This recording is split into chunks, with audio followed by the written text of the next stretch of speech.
So let's start with a short review of what we've covered so far today before we move on. So again, we're using the Lam Rim structure today. Lam Rim, Tibetan word, translated as stages of the path. Stages of the path to enlightenment. And this is the framework for practice that is drawn up within the Gelug school of Tibetan Buddhism. This framework, of course, came from India around the 11th century through great Indian master Lama Atisha, further refined by great Tibetan master Lama Tsongkhapa, and this is the framework which we have now. So in this framework, clear away the extra stuff here. We saw that the first topic in the Lam Rim is relying on a teacher, the importance of relying on a qualified teacher to make our spiritual practice most effective, to guide us, and then to reflect on precious human life, the fact that we've got this human life full of opportunity, and then on that basis then develop the aspiration to make our life meaningful. How can we make our life meaningful? Here in the Lam Rim, this is divided up into levels or layers in terms of our capacity, in terms of ever expanding our motivation. And the first stage, the initial capacity, is to simply strive for a good future. To help us to strive for a good future, we have two topics to reflect on to help us to develop the aspiration to strive for a good future, and that is the topics of death and impermanence and reflecting on potential future suffering. And through those two topics, that would help us to develop the aspiration to strive for a good future in this life and of course in future lives. And then the next topic, the next two topics are about the method. How do we actually strive for a good future? The first topic of refuge is to understand who or what can we turn to for refuge to help us to strive for that good future. And here we have the topic of the three jewels, Buddha, Dharma, Sangha. So we can turn to Buddha, Dharma, Sangha as a valid source of refuge. The Buddha, of course, is like the doctor. We can turn to the Buddha for refuge because he is someone who has transcended all suffering. He's gone through this process himself. He knows how to not only achieve a good future, but to achieve liberation as well. So, of course, the actual refuge is the Dharma, is the teachings. So this is what will really be the actual refuge we turn to, the teachings that the Buddha gives on how to achieve this. But of course, within that, the actual refuge is how much we have internalized those ideas, how much we've come to realize them. That's how much we're going to be protected from suffering. And then, of course, the Sangha, the spiritual community, are there to help us, support us in that endeavor. The other topic, and that's the topic for we're going to look at next, that is presented in the Lam Rim. You'll see in your handout there of the three persons. The next topic is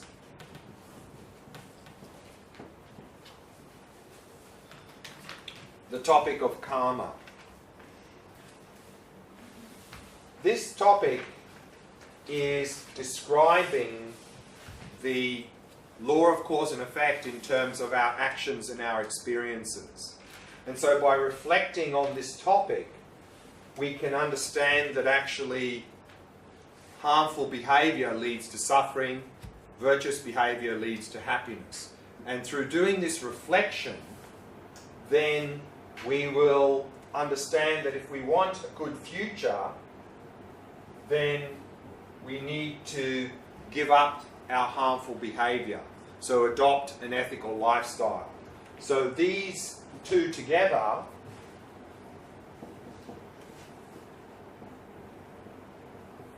provide us the method or the path to lead us to this good future. So what I would like to do now is have a look at this topic in some more detail. Now, karma, before I begin the topic, first we need to understand that this topic of karma, which describes the law of cause and effect in terms of our actions and our experiences, is very closely related to the Buddhist view of reality, the idea of interdependency. And so, to really start to appreciate what this topic is about, it's very helpful to try to understand the Buddhist view of reality, the idea of interdependency. Because if we come into this topic with the assumption there's a me here and there's an objective world out there, then some of these ideas won't make any sense, because they're an expression of and based on the idea of interdependency.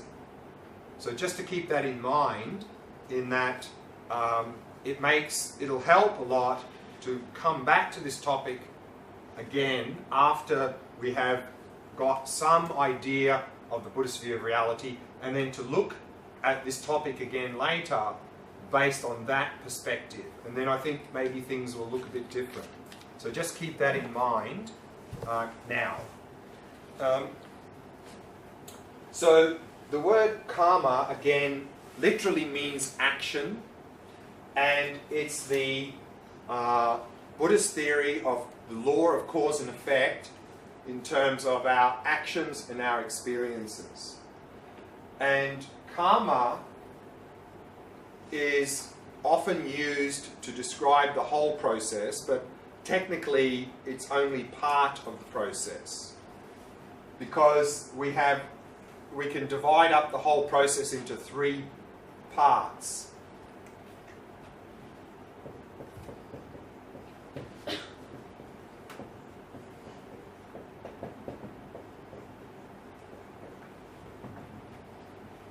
We can talk about the action itself, the verbal and physical and mental behavior.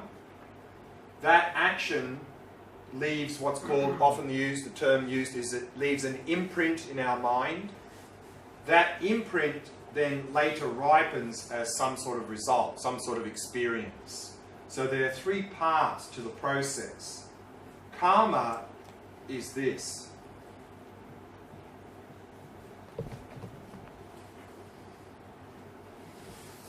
So technically speaking, this is the imprint of karma, and this is the result of karma. But often when people speak very generally, they use the word karma. You know, if someone is experiencing something, then often you hear people say, oh, that's their karma. Actually, technically, it's the result of their karma. It's the result of their action. Or if someone is having a lot of certain type of experience, then often people will say, oh, they've got a lot of such and such karma. Technically, they've got a lot of imprints of such and such karma.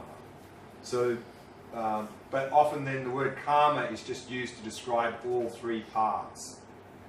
Now, so the word karma literally means action. So we can talk, and when we talk about action, what do we mean really here, action? We're really pointing to what's called intention. So on that basis, we can actually talk about 2 types of karma.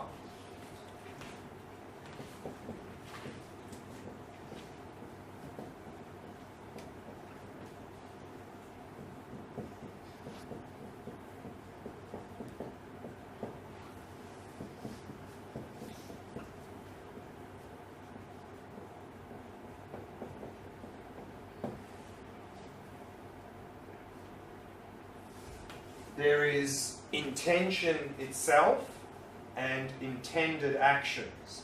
And intended actions are the verbal and physical actions motivated by that intention.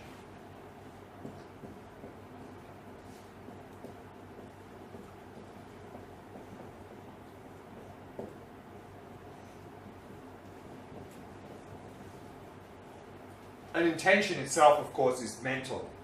So actually karma can either be mental, verbal, physical. So even if we have a particular intention, maybe we have an intention to be generous, we have an intention to harm someone, that already is karma. And then, of course, on that basis, we can act on that intention, verbally and physically. But all three are karma or action. So we can have mental, verbal, or physical action. And then we can talk about, so the result of our actions is all of our various experiences. And our experiences we can divide up as happiness or pleasant, unpleasant, suffering, or neutral. So since we have three types of result, we can talk about three types of causes, three types of actions, or three types of karma.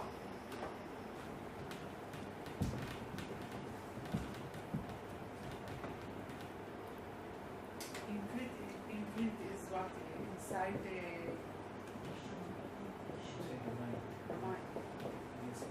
Yeah, so an imprint is we do an action, and the imprint is a concept used to describe the mechanism of how an action connects to an experience. Is that every action we do leaves this imprint in the mind. It has an effect on the mind, and that imprint is then carried with the mind, and that imprint later ripens as the experience. So it's the concept used to understand the connection, or how to connect the action to the result, the experience. So again, we can talk about three types of karma or action in terms of three types of result.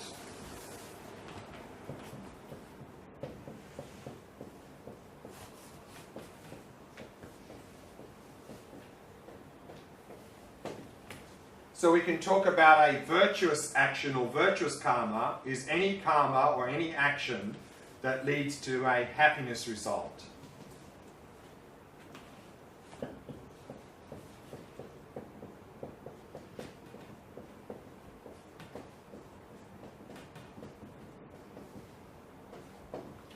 And a non-virtuous action is defined as any action that leads to a suffering result. So whether something's virtuous or non-virtuous is defined by, in terms of the result it gives.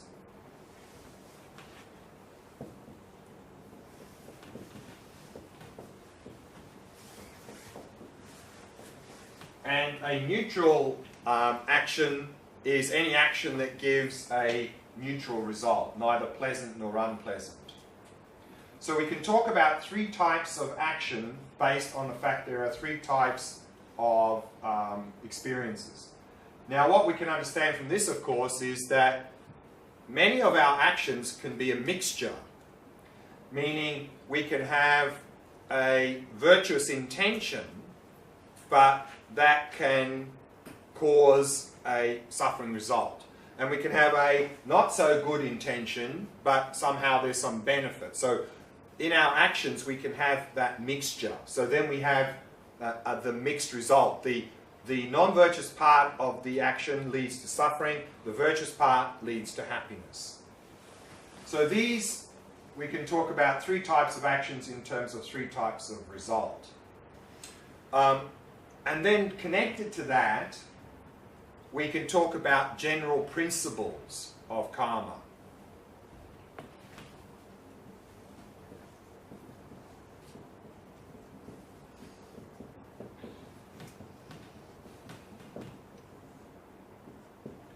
And there are four general principles to this theory of karma.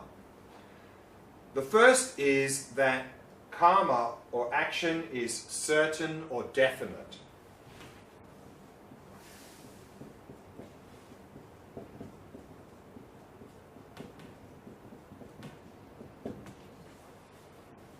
And these general principles are the same general principles that are operating in the physical world of cause and effect.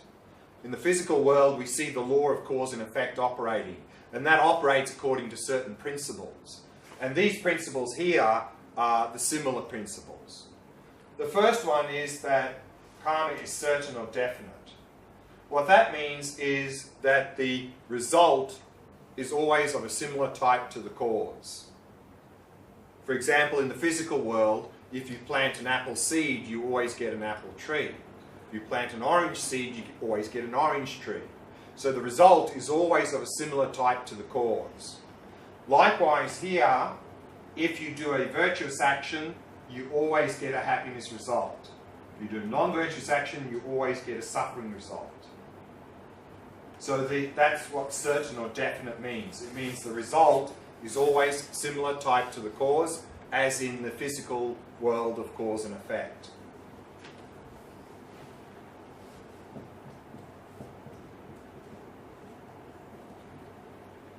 The second general principle is the principle of increase. Again, similar idea to the physical world. In the physical world, we could plant a very small seed and end up with a big tree as a result. So there's a factor of increase. So similarly, here, we can plant a small seed and end up with a big result. For example, if we plant a small seed in the ground, then particularly if we nurture that seed and give it fertilizer and lots of water and nurture it, we can end up with a big result. Similarly, even if we do a small action, we can end up with a big result. Same idea if we nurture it. Meaning, nurturing that small action is like being happy about doing it, rejoicing in doing it, and doing it again and again and again. And that can end up as a big result. So, similar idea in terms of increase. Then the third principle is not done, no result.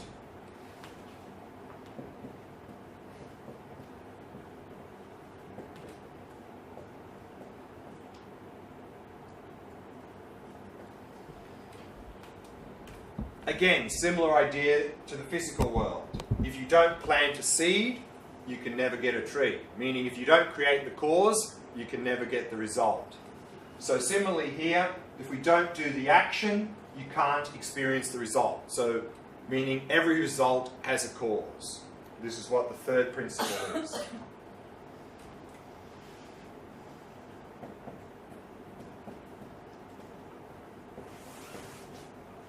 And the fourth principle is not wasted.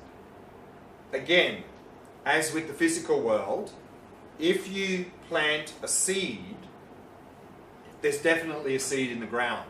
It's not like sometimes you plant a seed and sometimes it just disappears. So not wasted means if you plant the seed or create the cause, then definitely there's an imprint in the mind. It's not like sometimes you do an action and sometimes and it just disappears. But of course, like the physical world, if you plant the seed in the ground, it's not certain that it actually will produce a result. Maybe yes, maybe no. If you give it a lot of water, fertilizer, and look after it, you may get a big result. If you don't give it fertilizer, maybe a smaller result. If you don't give it any water at all, maybe no result. If you put poison in the ground, no result.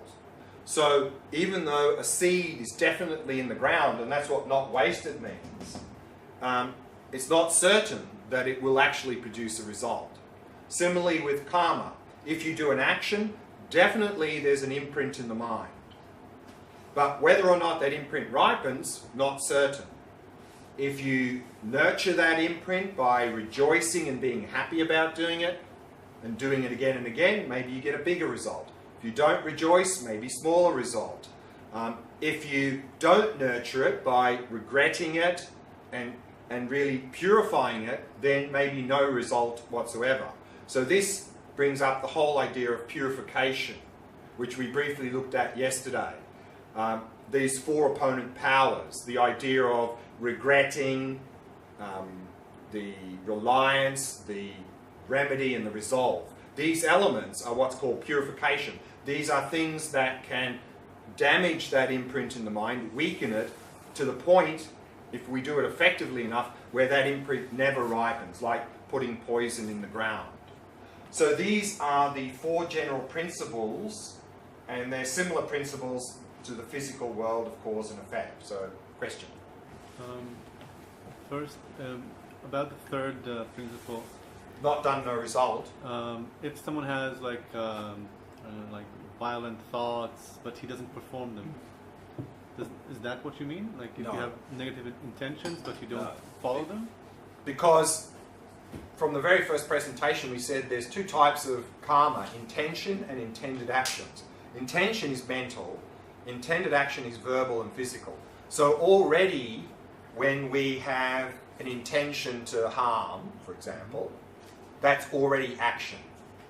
So it's not like if we have an intention to harm but we don't do anything, there's no consequence. There is a consequence. That already has planted an imprint in our mind. What types of results can come from that is yet to come. But that already is action. Of course, there's a big difference between merely having the intention to harm and then verbally or physically harming. So that's something a little bit more. We know that. But already the intention is action, is karma. And the second, can we nurture someone else's karma? Like saying thank you for someone who's done something? Nurture it.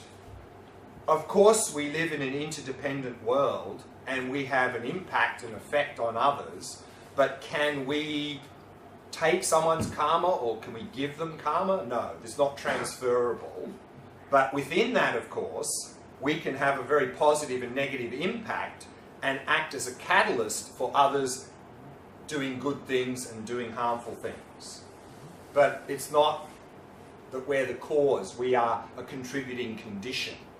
So you can't take someone's karma, you can't give karma, but you can, of course, be an influence that will influence people either to engage in more virtuous behavior or more harmful behavior. So we can have that impact. So we certainly have a responsibility to try not to be a negative impact on others for that reason. There are people that say it's his karma, so they mean it's his fate, and he has no control on it. And what you are saying here, or what says here, that karma, it's completely your control. It's your action. Control. Like your action. It's your action, but Yeah. control. Yeah. And this... Not something in the air. It's not in the air, no. It's not in the air. And it's personal. But control, that's another point. And that brings up the whole topic of free will. And it's a very interesting topic, and that's something you can discuss for a long time. But free will, I mean, often our idea of free will is often related to the idea that there's a, I'm an independent agent and I can do whatever I want. That idea of free will from a Buddhist perspective is completely irrational, because there's no such thing as an independent agent, because we are interdependent. So to have an idea that free will means I'm independent and I can do whatever I want and I'm not affected by anything, that is completely irrational. Often we have people saying, I'm an independent thinker. Impossible. And it's very interesting if you're outside of that person's culture and they say that, you can see very clearly how much that person has been informed in their thinking by the culture, the way they've grown up, yet they think they're an independent thinker. So this idea of free will, I think, we can throw out. But having said that, if we look at this, then what we can understand is that we do actions which creates results. And one of the presentations coming up shortly is one of the results is to develop the habit of doing that action. So, and we have strong habits. So, and we tend to act out of habit. And so if we're acting out of habit, I think we have really no free will. because we're merely perpetuating the cycle.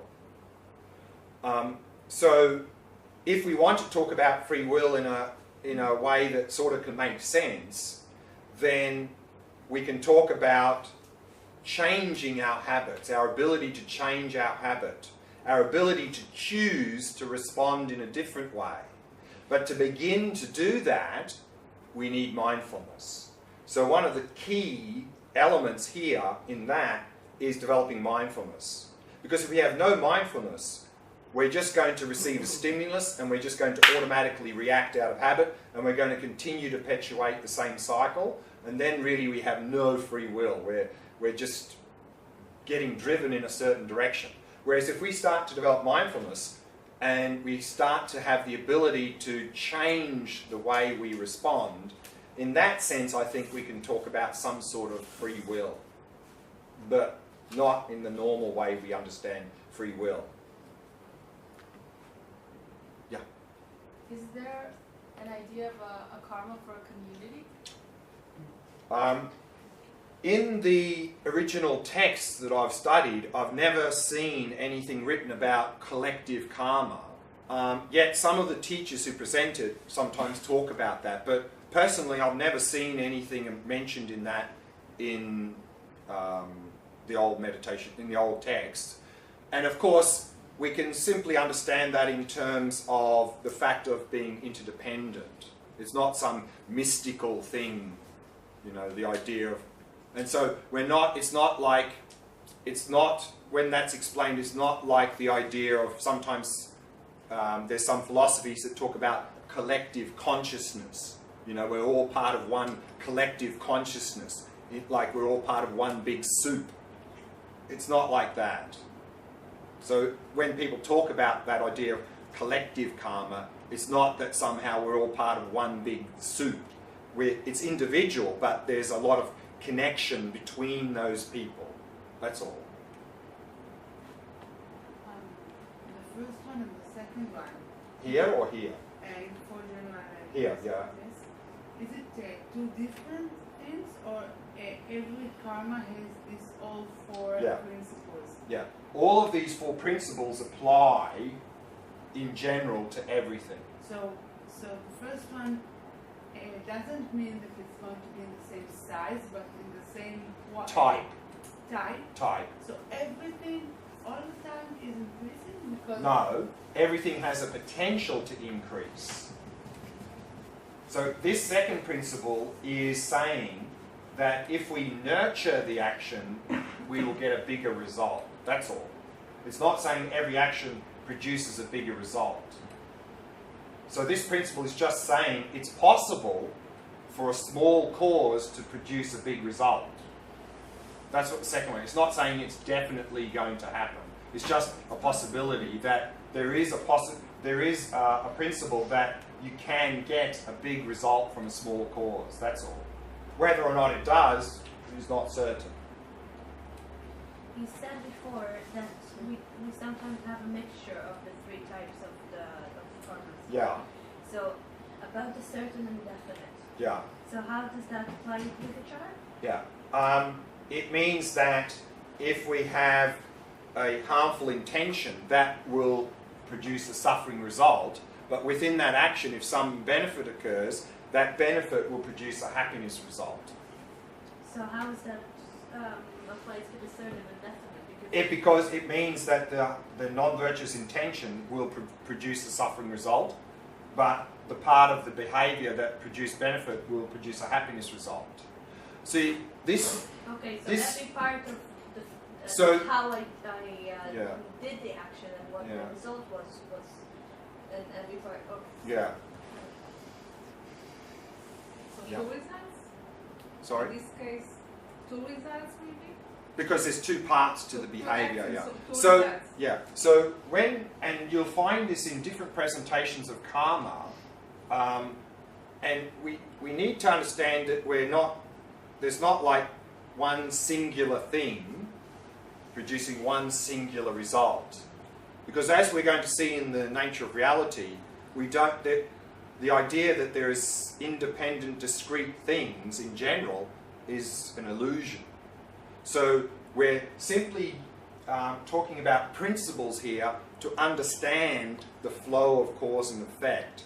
There's not really any discrete boundaries. As with the physical world, I mean, it seems like there's a single discrete thing, a seed, producing a single discrete thing, a plant. But actually, if we look closely, at the very bottom level, there's just a flow of material change, isn't it? There's not one discrete thing producing another discrete thing. But it's useful to understand that flow to create concepts like seed and plant. But as long as we understand they're just concepts, to understand the flow and make sense of it, then we won't get into the thinking, oh, well, we've got one thing here, a seed, but this plant is many things, actually. It's roots and leaves, and so is one thing creating many things? What's going on here? So again, it's just, if we understand in the same way, these are just principles, these are concepts to understand that unfolding law of cause and effect, as with the physical world. Also, if you keep doing the same thing, it increases, but it's like you do it once, it becomes something. You do it twice, it's bigger. Like 2 times, it's like synergy, like it's increasing more than every time. Yeah, one of the things we're going to see not the next presentation, the one after, is that one of the results is to have an increased habit to do it. So that's one of the types of results that we're going to be looking at shortly. So I have a problem with karma, and I keep asking about it. Sure. And it's got to do with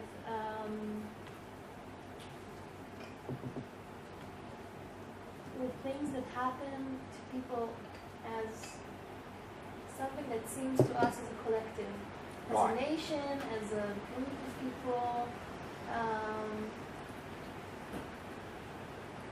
The problem that I have with it is because it feels like it's something that is not just. Not just, yeah. I mean, So how yeah. does that explain? well, again, this is simply describing the law of cause and effect. So when we talk about things being just, then we have to sort of understand we're talking about cause and effect, not what we think is a good thing to happen. You know, if you put your hand in the fire, it's going to get burnt. It's not like I'd like it not to get burnt if I put it in the fire.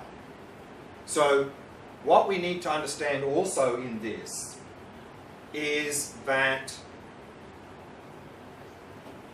this is, again, it really comes back to the interdependent nature of reality, in that if we, and together with that, it's that plus the idea of the continuum of mind.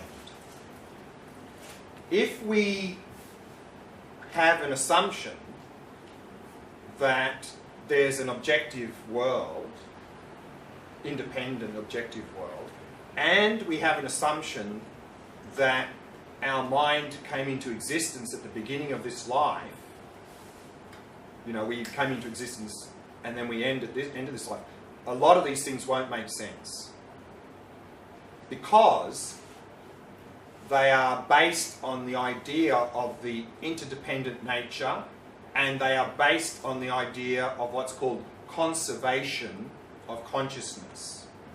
Similar idea to in the physical world. You know, we talk about the origins of the universe, and the science, one of the popular theories is the Big Bang theory. Yeah. And within that, in physics, one of the fundamental principles is conservation of mass energy. Meaning you can't create mass energy, you can't destroy it, you can only transform it. So when they talk about the beginnings of the universe, the Big Bang, they're not really saying that Big Bang means the universe comes from nothing. It's illogical. So they talk about some infinitesimally dense something exploded and have an expansion. So in physics, when we're talking about this law of cause and effect, we're also talking about this beginningless quality to it.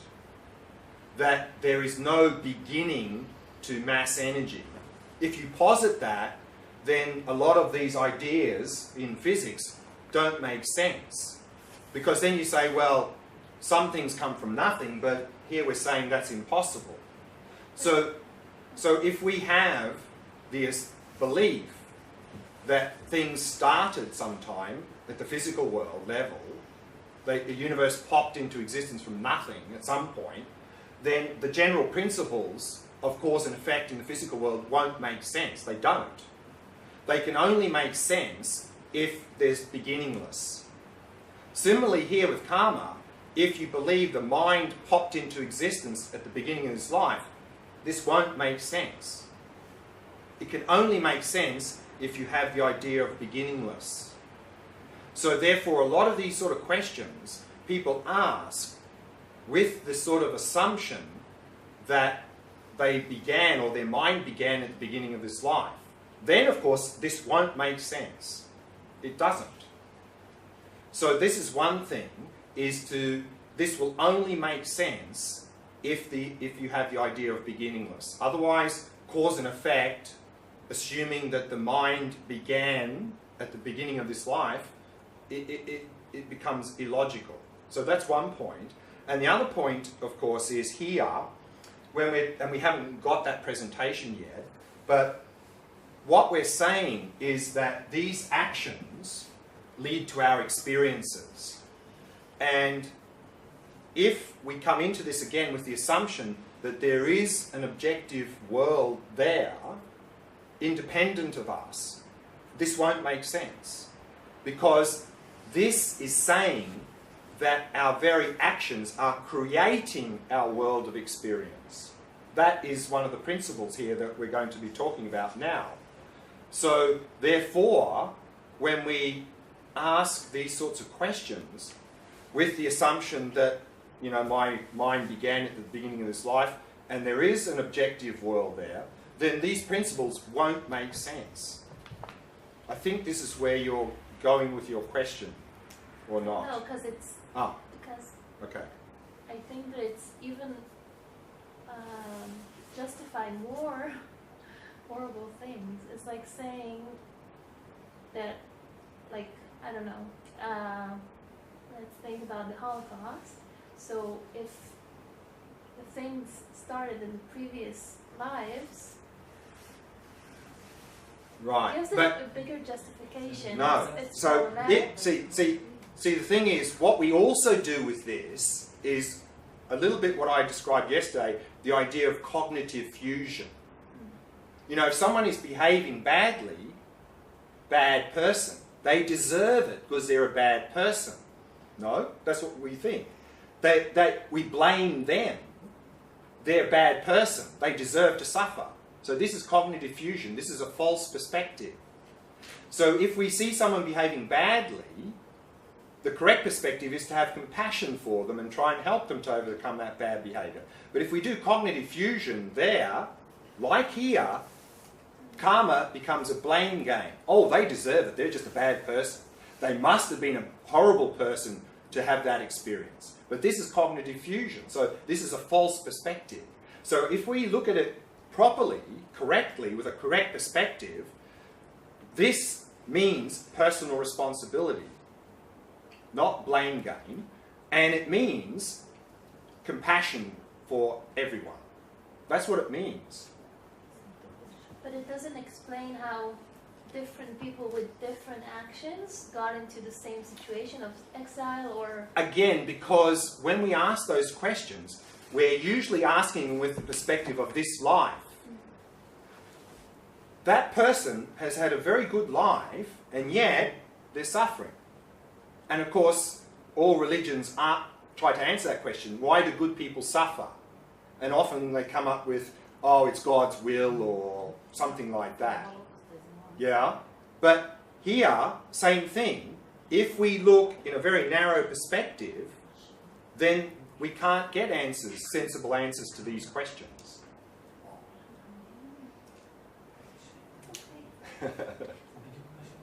Yeah.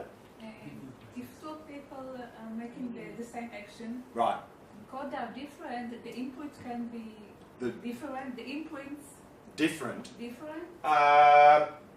When you say, well, of course, technically it's impossible for two people to do exactly the same action, but they can do similar actions. But again, when we mean action, we're taking into account all factors are included in that. And so if we look at what is included in a single action, it's like lots of things. Almost, you could say, the entire universe. Suppose that. Yeah. So again, but if they are different people, so. What do you mean by different people? Because it's not subjective. No, it's not subjective. No. So this is not subjective at all. The imprint. No. Only subjective in terms of our subjective intention will have a big impact on what type of imprint or the size of the imprint that gets placed. But it's not, no, this is just describing the interconnected nature of reality and how that works. One aspect of that. That's all. So again, to really appreciate this, we really need to start to understand the Buddhist view of reality. And then if we come back here, then we can maybe have a different perspective of it. I have this feeling that good intentions are not what virtuous means. That sometimes I can be condescending when I help people or stuff like that. I can that it includes some sort of wisdom of interdependence when I have virtue. Yeah. That I have to be aware of non-virtuous, unconscious intentions or something. So, and this is one of the things that in the presentation about strength of actions or strength of imprints, is that intention is key, but also the idea of wisdom is key. If two people do the same harmful action, one person not aware that it's harmful, the other person knows it's harmful, the imprint from this will be much bigger because they know it's harmful and yet they're still doing it. Whereas this person doesn't realise it's harmful and does it, they have a certain level of imprint, whereas this person, the imprint will be more. And another example is, it comes down to intention. Like, if a very wealthy person donates, say, $1 million to charity, but their intention or their motivation is so people think that they're someone generous, versus a very poor person who, with the motivation of wishing to really benefit others, donates their last $100, then the imprint from that will be bigger than the imprint from that. So the key, not only the one, but the key element in all of this is intention. But as you said, what's also important is the wisdom factor. You were talking before that about free will. So I was wondering if imprints are the things that, if through imprints we act, and then our actions are not really our free will because we're acting out of imprints. Or Well, and that's, maybe we can go to the next presentation for this, is that, again, we act out of habit, and habit to do certain actions is already a result of our behaviour, as we're going to see now. Is it a result of the imprint? Or? Yeah, it's one, yeah, we'll go to there now.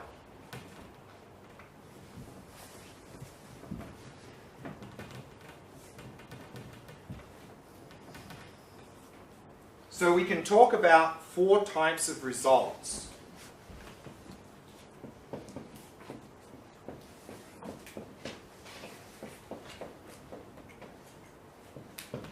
Four types of results of our actions. The first 2 are what's called a result similar to the cause. So we can have, the first one is similar experience.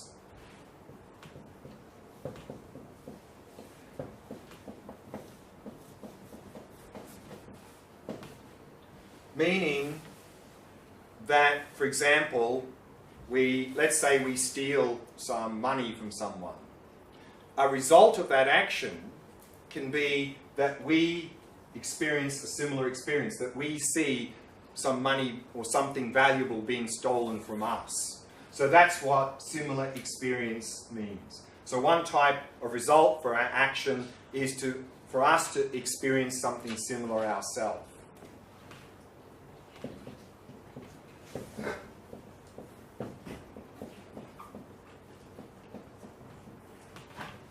Another result similar to the cause is similar tendency or habit. So if we say, again, steal or lie, let's say we lie, then a result of that is not only that we see people telling us lies, but we develop the tendency to lie again. I mean, this is fairly easy to understand, that when we engage in a certain behaviour, we develop a similar tendency or habit to do it again. So that is a result.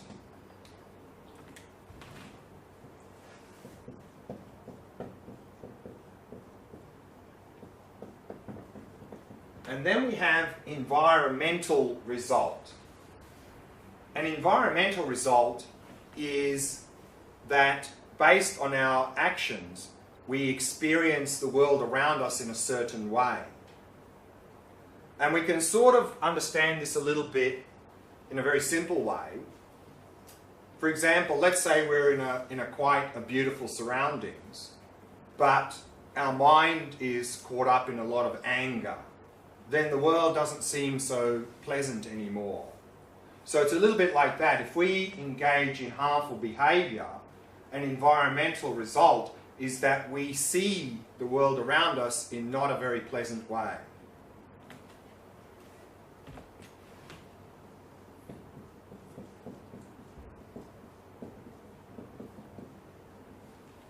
And the last one is called fully ripened result.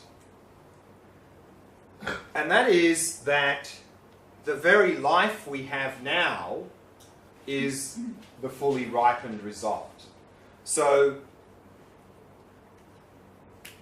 this comes into the whole process of being reborn, is that at the end of a life, as we're going through the death process, then one particular karmic imprint gets activated.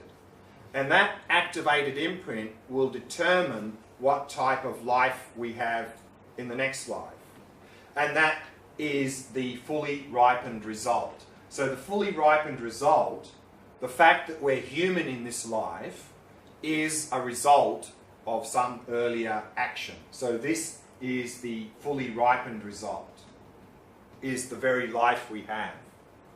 So these are the 4 types of results that we can have from our actions. Any questions about this? Yeah, I didn't understand exactly. What do you mean by similar experience? It means that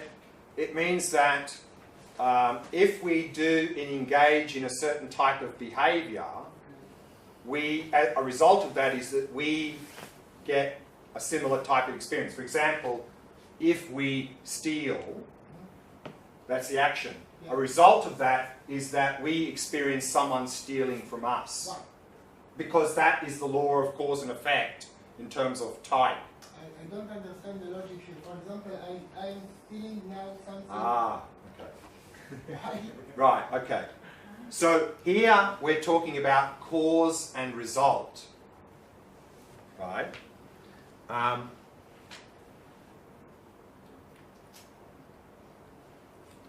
We plant a seed in the ground. When we plant the seed, do we instantly get a tree? No. But when we plant the seed in the ground, is there some sort of immediate effect of that? Yes. Yeah, there's things happen. But are they the result of planting the seed? No. The result of the seed is still to come, isn't it? Okay. It's coming later. Yeah. But you plant the seed in the ground, you put some water in the ground, and the immediate impact is the ground is wet, maybe there's some creatures are there, maybe a few weeds start to grow. Are they the result of the seed being planted? No. They're just what happens immediately after. Okay. They're not the result. They're a side effect of that, but not the result. The result is still coming. So here, we do this confusion. If we steal, let's say we steal some money, is getting money the result of stealing? No. No. No. It's an immediate side effect. We steal, and an immediate side effect is we've got money in our hand. Just like if we plant the seed and put water and some weeds come up, the weeds are not the result of the seed. They're an immediate side effect of what's going on. So getting money is not the result of stealing. The result of generosity. So the result of stealing, like the plant, is yet to come. But the seed has a potential to be a tree. Correct. And when I'm stealing from something, I don't know, this umbrella, Right. Then you plant a potential in your mind.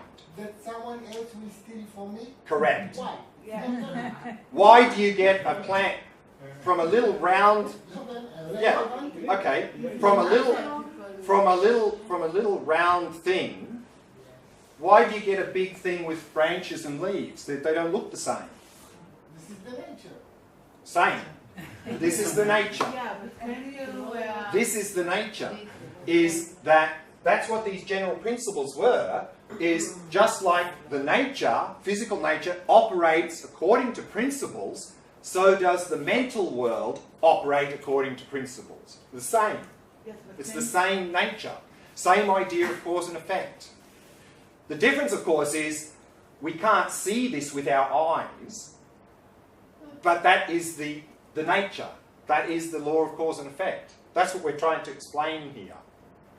I thought everything is logical. It is. logical. It is logic. Not our logic. It is logical. I think that it's not convincing enough. Maybe there's some example that can convince in it. because- Right. Okay. So of course, if we're planting seeds in the ground, and the thing is, we can visually make the connection between that seed and the plant, but here, it's mental. We can make the connection if we have the faculty to do that. And they say that when we progress in the spiritual path and purify the mind, we can make that connection. Now we can't, because we're a bit like a blind person now. So if you plant a seed in the ground and then a plant comes up, a blind person's not going to realize that this seed produced the plant. They're not going to see that. They're just going to touch something and say, well, what's that? Yeah, but a biologist can explain it. Right. And someone who's progressed in the spiritual path can explain it. Yeah, how? So we won't- Through this. Through this. Yes, but אין קשר, זה גם לא נכון. זה אותו דבר, זה אותו זה. But Today now we can the, say. the conviction is just saying this is the law. But I think what he's trying to understand. Right. Okay. So if it's someone... not enough to say this is the law. It's Correct. give You're me right. An example that I can Exactly. know from experience, maybe I can tell that. Exactly. That I feel that sometimes when I do something bad, but I will not get it in the same exactly way. But of course, if I still give the people around me an impression, I transfer some energy to them that will come back not positive way later. Not maybe exactly in stealing, but if you say yes, it will come back to you as stealing. So can you give me an example or an experience that you have experienced? This is the point, is that just like the physical world, there's a time delay from when you plant to get the result. There's a gap between when we do the action and when we experience the result. And for us at our level, we can't see the connection. That is the difficulty with this. So, of course, the way to validate this is change our behavior and see what happens over the long term. See what happens. That's the proof. Of course, if we change our behavior very short, then we're not going to notice anything. And if we don't really change our behavior, we sort of do some good, some bad, then we're not going to see the result. I mean, so that is the bottom line, is that to validate this, and I think intuitively we feel that that's how things should be. We often intuit that. But the proof is implement this and see what happens. That's the proof. Because all of this is the Buddha, his experience. If we achieve those higher levels, we can directly see that connection. Now we're not capable of seeing that because our minds are very deluded and not very clear. But as we progress in the spiritual path, we will be able to see that direct connection. Yes, but the Buddha himself said, don't trust on my experience. Correct. Check it out. Check it out, and if it doesn't make you logical, so exactly. don't accept So it. how we check this out is we adopt an ethical lifestyle and we see what happens. That's how we check it out. We become a Buddha. Then we check it out. A very expensive test. What? It's expensive to be ethical? Yeah. Don't we want to be ethical anyway? But then you don't need the Buddha. No, we don't. We implement his ideas, exactly. I think a way for me to explain this is through the sort of relations you create with the world when you are greedy.